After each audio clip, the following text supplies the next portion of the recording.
Hello, welcome to the FireFish Software Future of Rec crowdcast. I'm your host, Cameron McLennan, and today I am lucky to be joined by Dualta Doherty. How are you doing? I'm very well. Thanks for having me, Cameron. No problem at all. Would you mind just by starting off by telling the audience a little bit about your background and what it is that you do, please? Yeah, I suppose firstly, I first came across your podcast when I started doing research into doing my own, and I really enjoyed it. And yeah, it's kind of funny now that I'm appearing on podcasts and stuff. I thought then it was so far out of reach, but once you start kind of doing a bit of content on that, you find yourself in that world. Thanks. But yeah, look, I run an international rec-to-rec business. We've been going for about 4 years. Before that, I worked for Robert Walters for a few years in Australia, and I worked for a national Canadian recruitment company in Canada. And we moved in Canada, the economy collapsed, and myself and my wife moved to Guatemala, and we set up our rec-to-rec business from there. We traveled the world, come back, I've had 2 kids in 2 years, and here we are in the south of England. Brilliant. So one of the things, Dualta, so I obviously have known you for some time, and you run a very successful podcast yourself. I listened to one of your episodes where you spoke about reading a book by Tim Ferriss called The 4-Hour Workweek. That's a book that I had listened to and then subsequently bought and read myself. Found it really, really interesting. And he talks about people, talks about the new rich. Yeah. Now, what does, in your eyes, what does it mean to be a new rich recruiter? It's a good question. I suppose, like, to answer that properly, I'd probably take myself back to being under a lot of pressure in an aggressive sales room with Robert Walters. And I was lucky to have the job, and it worked out, and it's great, and I'm appreciative of it. But it was tough, and to be like the biggest biller in the room and to continually to do that was a lot of stress over the few years that I was with him. And I just remember thinking, why am I sitting here in a suit and tie and it's like 30, 40 degrees outside? Like, why do I have to sit in this room for 10 hours? Well, why am I doing all my time doing administration? And that led us to setting up by ourselves. And during that process, I was thinking, like, I'm rubbish at so many things. Like, I'm rubbish at administration. I hate it. So I was overloading Charlotte with all the work, and she was hating me more and more every day. You know, because like I'll do a bit of chat, win a client, you know, win a candidate, whatever, and then she's left with all the work because I'm just rubbish with administration. So that led me to doing a bit of research into outsourcing, which led me to Tim Ferriss's 4-Hour Workweek, which basically means you focus on the stuff you're good at, and then everything else, you find somebody else to do that for you. So if you work out what's your hourly rate, I could pay somebody a lot less to do work that would take me longer. So it makes more sense for me to focus on things that bring in revenue, create the brand, and keep the machine running, really. Yeah, now that sounds really, really simple in practice, but is it simple? It's a good question again. It's not, and my wife is really talented. And in the way that Tim Ferriss describes it, so firstly, you document what you do in the week. And then out of that, you can slowly start taking little pieces away. So say if it's to start, it's sending connection requests on LinkedIn. You know, you could have somebody else doing that right now. You could have that automated, whatever it is. But if it's that, and then it's the first message that you're sending, or even if it's the second message, whatever pieces of the puzzle you can give to someone else, you do that bit by bit. But you can't just go, here's 100 things, find an admin and make them do it. You have to build them up slowly over time. And we've or two are very skilled, and they're full-on recruiters now. They're account managers, but we built them up over the 4 years. So I guess, so what you're saying to me here makes a lot of sense, because I don't know a single recruiter that is a fan of admin. And in actual fact, most recruiters find themselves doing this job because they're fantastic at talking to people. They're good at selling. They're good at building relationships. There'll be people watching this just now that find that your sort of approach quite interesting. But also, at the same time, there'll be people who are really skeptical about it as well. Sure. Is it realistically achievable for recruitment agencies to release the reins to virtual assistants or the like? Depends on the size of the agency, and it depends. Like, I suppose, like, one thing that they do when I was in an agency, they got somebody to format resumes, right?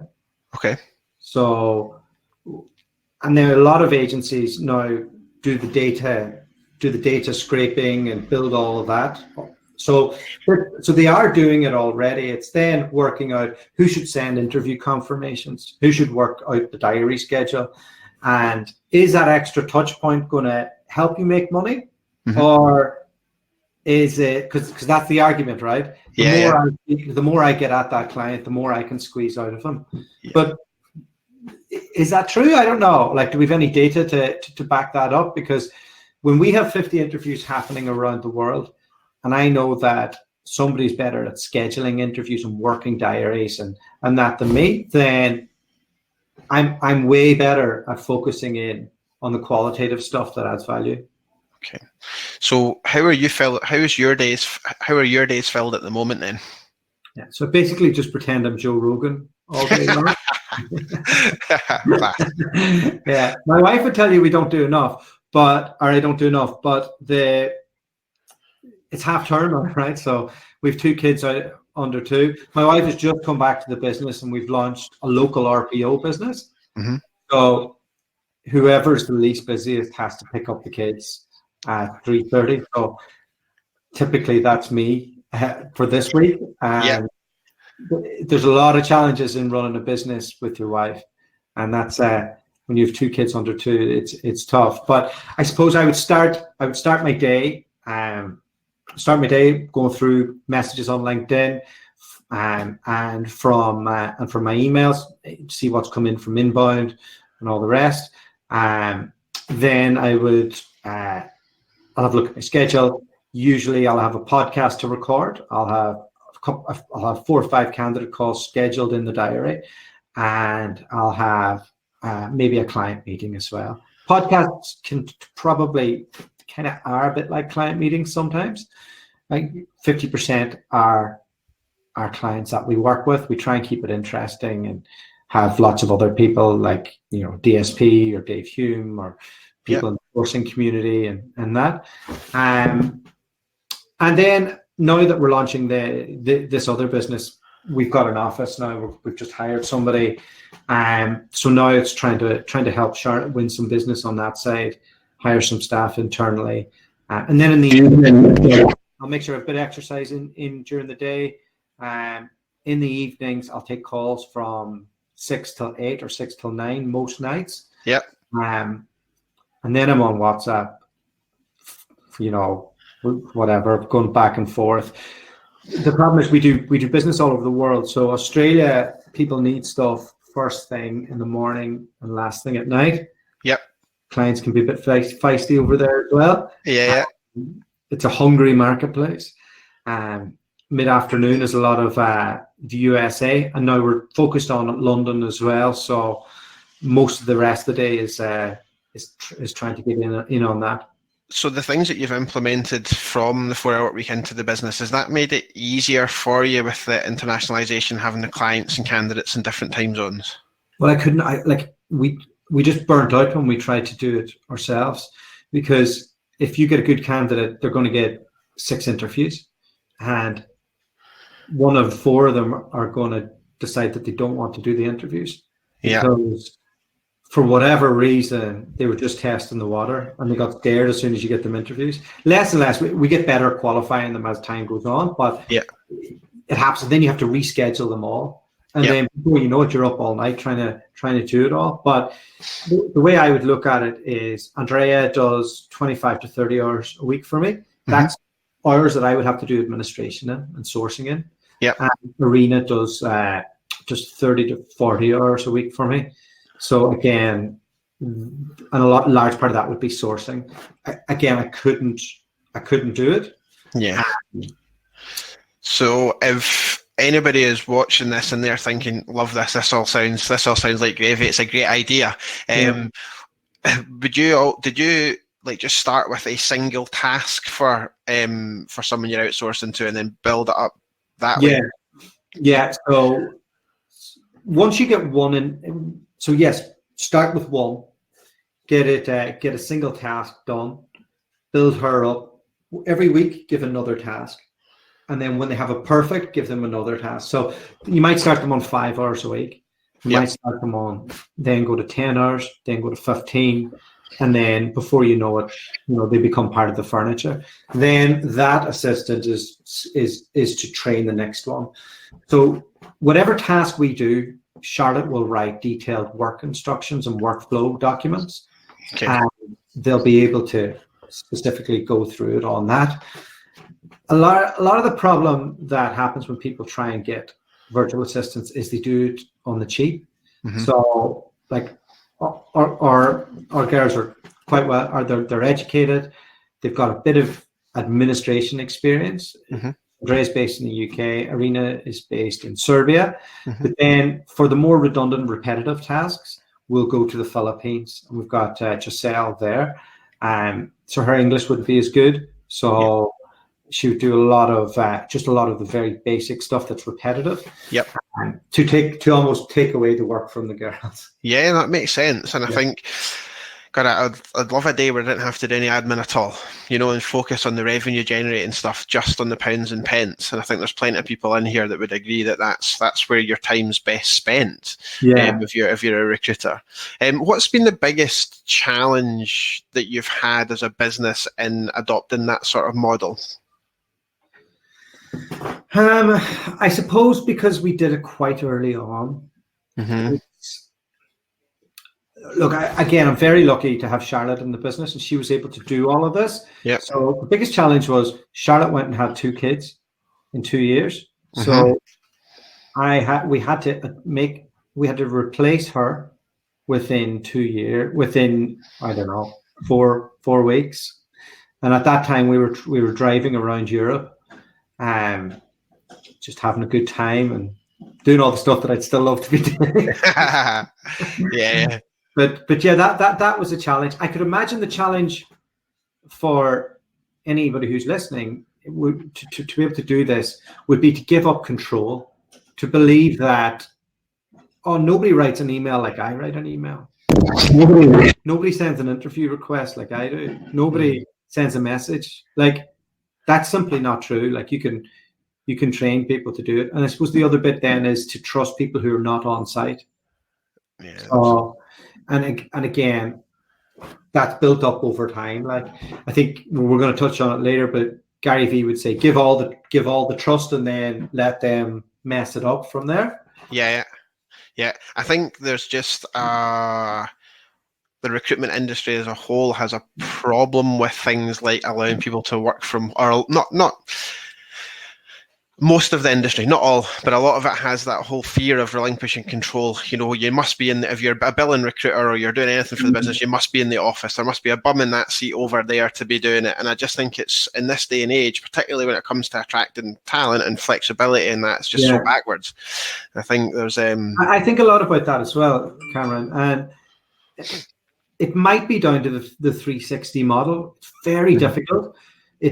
There's so much happening, and now that there's all the branding stuff that you're expected to do as well, I think it's a tremendous amount of work to be able to get good at, to be able to trust somebody to work at home. Data and information is ubiquitous now, but it used to be, we used to have to sit on a computer and the server would be there, and so now that you can log in from anywhere. Companies will be more data. I think you'll probably know in software sales that a lot of it, like there is a lot more flexibility because there's that, if it is a sales job and they know specifically what they're doing, it's much easier to manage them than a 360 that's doing a bit of this, bit of that. It's a tough one for agency owners. I don't. I think if there's something we haven't done right, we haven't, like, we've built the tent well with the brand, with the automation system, but we haven't got a good call center going yet. Yep. I would like to have a mixture of both going eventually.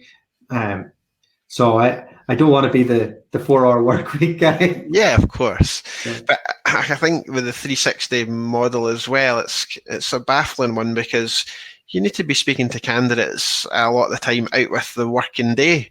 So I don't know, it's tough. I think that model's a little bit on the flaws. Don't get me wrong, there's loads of people that make a lot of money from having 360 recruiters, but I think there's other ways to approach it nowadays. There is, and I think we touched upon it before we went on air. We've just launched a local RPO, and it's kind of refreshing to not be in the Rector X space exclusively anymore, and to get back to doing what myself and Charlotte did beforehand as well, and to be able to pitch to founders on their whole pipeline, and to be able to work with the business on their employer branding, and to be able to discuss that. It's quite refreshing. I've pitched it to people within the recruitment industry, but it's very much just send us a candidate. I'm good. I'm like, okay, fine. Yeah, it's the definition of a true partnership, isn't it? When you're having those conversations and you work together on a long term like that. We've got an interesting question from Helen on the right there. So, how did you actually find the people that you outsourced to? It's a great question. Yeah, so we would go on Upwork. Okay. So that's the short answer of it. And then we probably look at Eastern European people mainly. Usually you'll find that the well-educated, hardworking, and culturally quite aligned. Yep.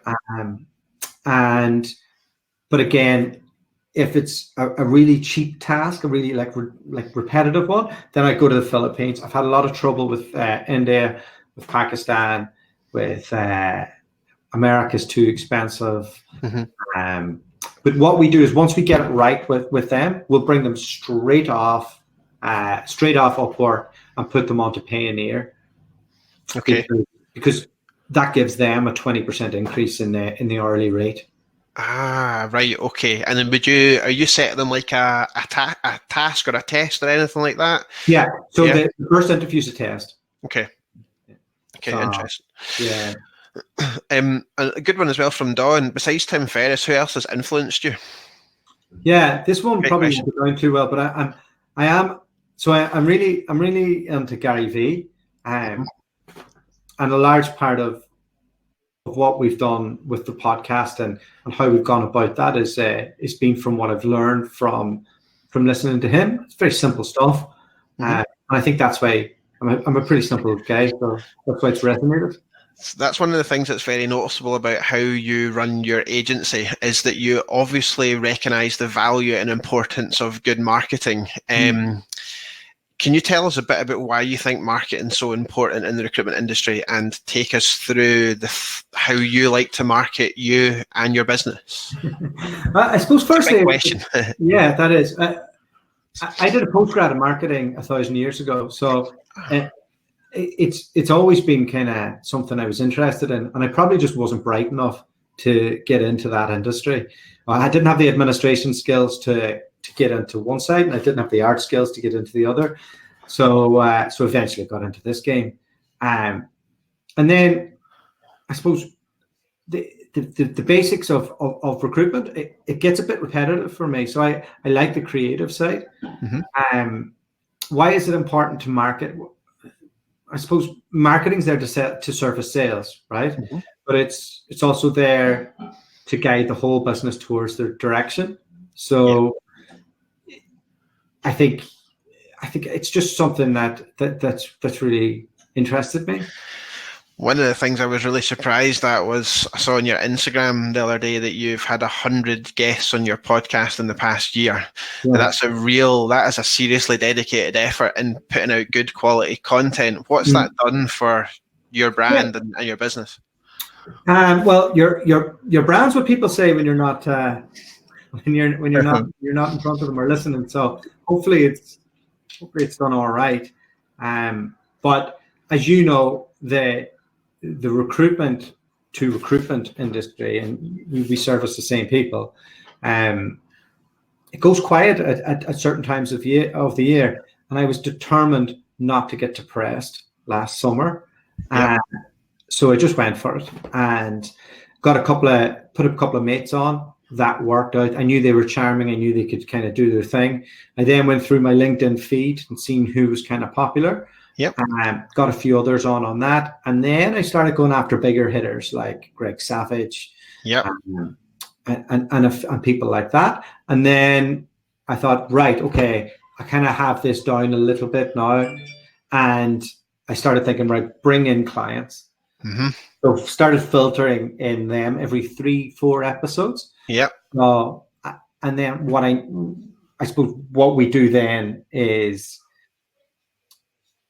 there's a thing called the Gary V content model. Mm-hmm. And what you try and do is create pillar content. So for us, that was doing a roundtable, or when we flew to New York, yep. we met with all the clients, and we got a videographer. Charlotte found her on LinkedIn, just met her on the day, did all the content.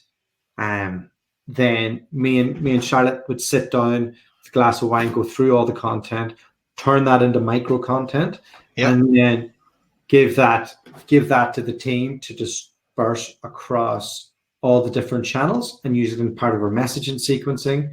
Yep. And also whenever we're engaging with candidates towards our clients, we will send them, here's the podcast we did with Toby Babb. Isn't he great? What do you think? Are you sure you want to interview with anybody else? Right. Okay. Yeah. Love him. Bang. Okay. So you really are squeezing as much bang for your buck as you possibly can out of every bit of content. Out of that piece of content, every bit is squeezed out, and it works. Like we've had a direct ROI on clients that we've never placed with before, but that we kind of sent people to before. They understood us more. We had a better understanding of them, and because I was interviewing them and really letting them be the hero of their own story, the candidate that's listening was able to really identify and go, maybe I could be you someday, or maybe I'd like to work for you, or maybe I could learn off you. You seem all right. I like you. Maybe I'd have a beer with you. And all these thoughts will be going through the candidate's head, and then that leads it to being a closer point of sale, really, isn't it? Yeah, totally. And I love that. And what were the barriers to entry for you to start up a podcast? No. My wife said, you're an idiot. You like, I don't want to hear you spout on the internet about mad stuff that you talk about in the house. Like, so, like, you have a different idea every half hour. Like, what are you going to do? You just like, my mom was like, I don't think this is a good idea. Yeah. And then I just did it with a couple of mates, and they were like, oh, that was quite good. And the thing is, we're trained interviewers. Yeah. So if we don't know how to interview people after doing this for like 8-9 years, like it's the perfect foil, really, I think. And also there's something intimate about just voice and not the visuals. Yeah. You find like people will relax a bit more, and you can kind of take them into deeper waters with your questioning. Has anybody ever said no to you that you've approached to be a guest on your podcast? Yeah. So like, look, tremendous amount of founders. Yeah. Not our thing. I've even been said, look, why don't you make a placement first and then I'll come on? I'm like, what?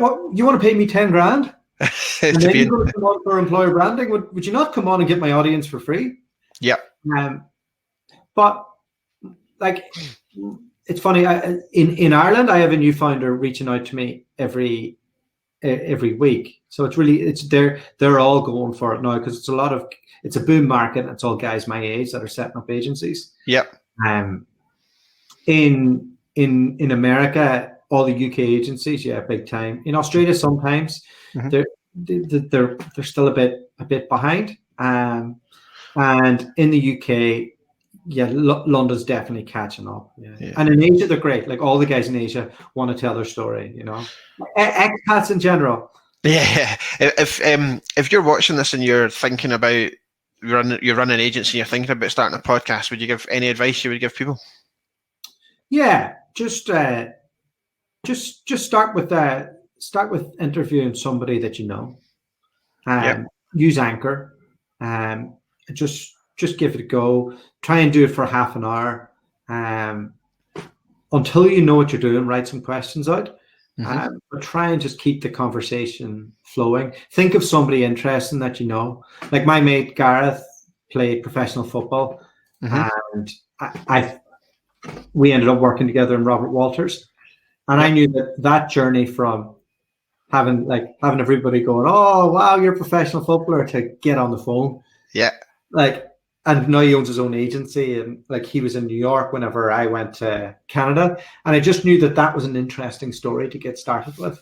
So do yourself a favor, get somebody easy on that at the start, and then just try not to sell too much.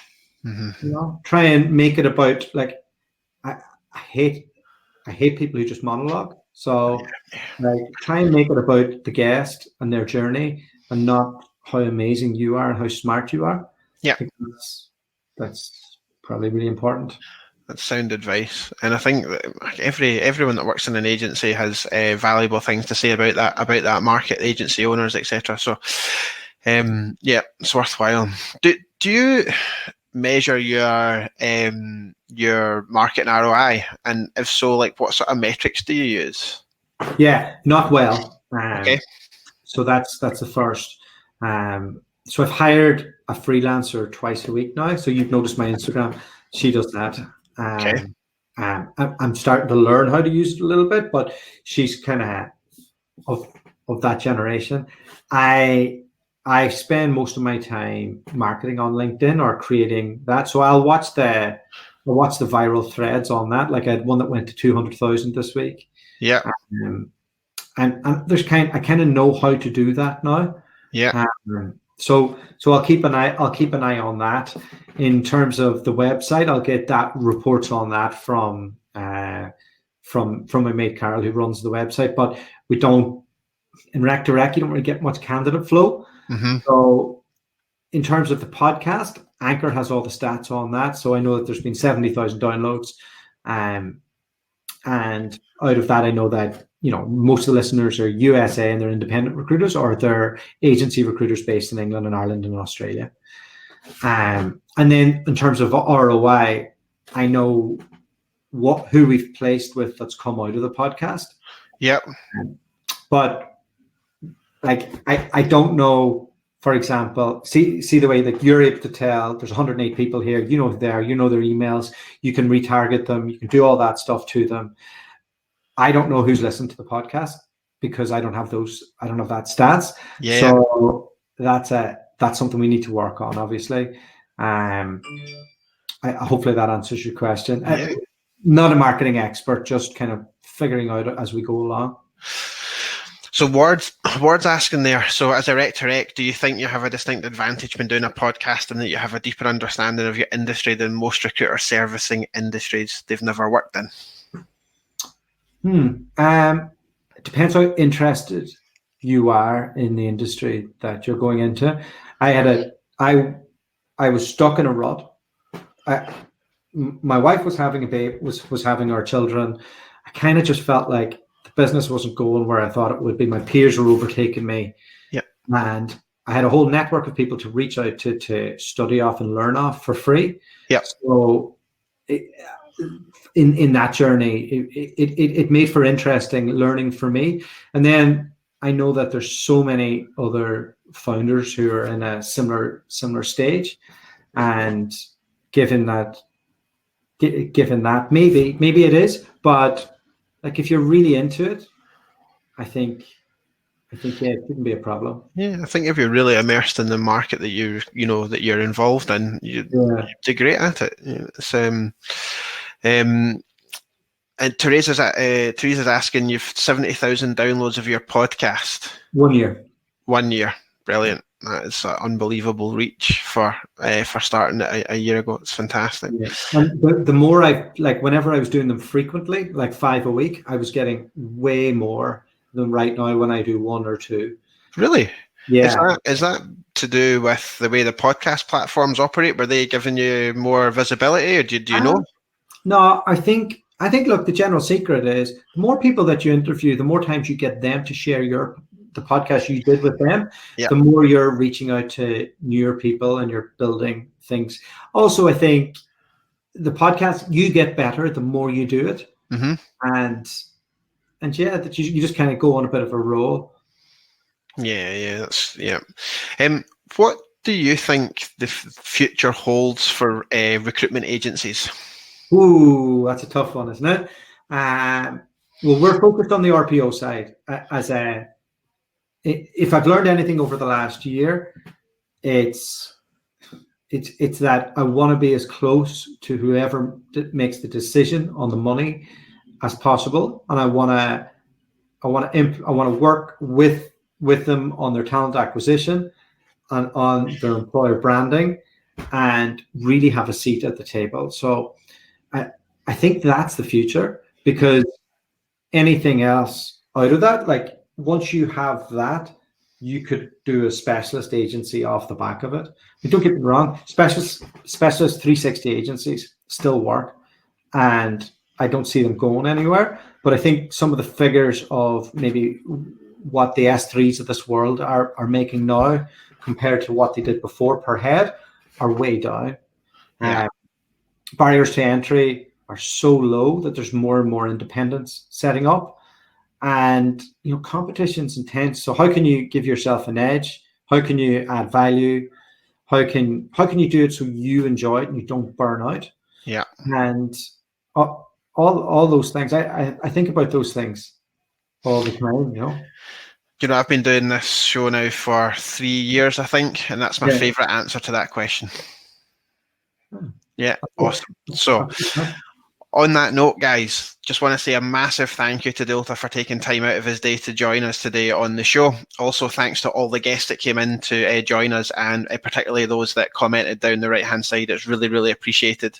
Dualta, if anyone wants to reach out to you after this for a chat, what's the best way to get a hold of you? Connect with me on LinkedIn, or message me if you're already connected, or connect with me on Facebook. I'm always in the Facebook groups. If you want to come on the podcast, just hit me up. I'm not fussy. Just come on, have a chat, and we'll discuss what we both love. Brilliant. Thanks so much for your time. I've dropped a link to an ebook below as well if you want to turn your agency into an inbound recruiting machine in 7 steps. So you pop over there and have a look at that if you want as well. Dualta, thanks so much for your time, mate. I thoroughly appreciate it. It was really good having you on. Thanks. Yeah. Cheers. Bye-bye.